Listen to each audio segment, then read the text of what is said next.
Hello, ഇന്ന് നമുക്കൊരു skin brightening സോപ്പിൻ്റെ making video കണ്ടാലോ? ഓയിൽസ് എല്ലാം ഞാൻ ഇവിടെ പ്രീ മെഷർ ചെയ്ത് വെച്ചിട്ടുണ്ട്. അത് ലിസ്റ്റ് ഔട്ട് ചെയ്തിട്ടുണ്ട് മേകളിൽ. നമുക്ക് ഈ പറഞ്ഞ മഞ്ചിഷ്ട പൗഡറും ലിക്കോറൈസ് പൗഡറും ഓയിലും ബട്ടറിലും ആഡ് ചെയ്ത് നന്നായിട്ട് മിക്സ് ചെയ്യാം.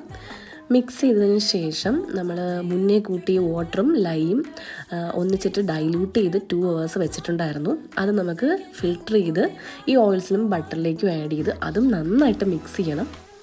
മിക്സ് ചെയ്ത് അത് ചെറുതായിട്ടൊന്ന് കട്ടിയായി വരാൻ തുടങ്ങും. അപ്പോഴത്തേക്കും നമുക്ക് എസൻഷ്യൽ ഓയിൽ ആഡ് ചെയ്യാം. എസൻഷ്യൽ ഓയിൽ എന്ന് പറഞ്ഞാൽ ഒരുപാട് ബെനിഫിറ്റ് ഉള്ളതാണ് സ്കിന്നിന്. അതുകൊണ്ടാണ് എസൻഷ്യൽ ഓയിൽ തന്നെ ആഡ് ചെയ്യുന്നത്.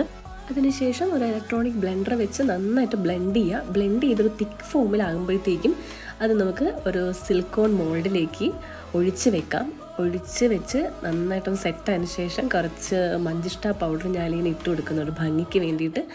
ഒന്ന് കട്ടിയായി വന്നപ്പോൾ ഞാൻ സ്പൂണ് വെച്ചിട്ട് എൻ്റെ കുറച്ച് ഡിസൈൻസൊക്കെ കൊടുത്ത് സെറ്റ് ചെയ്യാൻ വെച്ചു. ഇനി ഈ സോപ്പ് നമുക്ക് ഇന്നോ നാളെ ഒന്നും യൂസ് ചെയ്യാൻ പറ്റില്ല. ഇത് 35 days ആണ് ഇതിൻ്റെ ക്യൂറിങ് ടൈം എന്ന് പറയുന്നത്. ഒരു 35 ദിവസം നമ്മൾ ഷെൽഫിൽ നല്ല എയർ സർക്കുലേഷനൊക്കെ ഉള്ള റൂമിൽ വെച്ച് സൂക്ഷിക്കണം.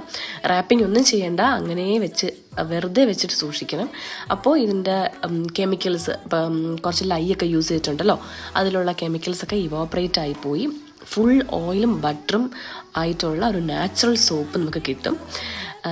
മാത്രമല്ല അതിൽ നമുക്ക് ഈ മഞ്ചിഷ്ടയും ലിക്കോറൈസും ഉള്ളത് കൊണ്ട് സ്കിൻ ബ്രൈറ്റനും നന്നായിട്ട് ഹെൽപ്പ് ചെയ്യും. Thank you.